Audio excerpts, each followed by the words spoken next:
জান্নাতে যাওয়ার জন্য খুবই গুরুত্বপূর্ণ 11টি ছোট আমল, চলুন জেনে আসি। 1.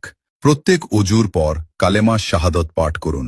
আশহাদু আল্লাহ ইলাহা ইল্লাল্লাহু ওয়াহদাহু লা শারীকা লাহ ওয়া আশহাদু আন্না মুহাম্মাদান আবদুহু ওয়া রাসূলুহু।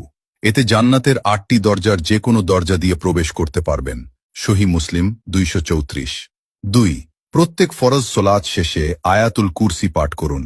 এতে মৃত্যুর সাথে সাথে জান্নাতে যেতে পারবেন। সহিহ নাসাই সিলসিলা সহিহা 972। 3.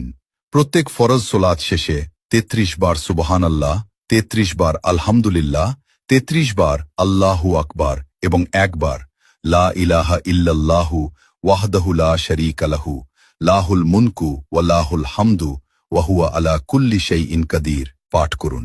এতে আপনার অতীতের সব পাপ ক্ষমা হয়ে যাবে। সহিহ মুসলিম 1228। 4.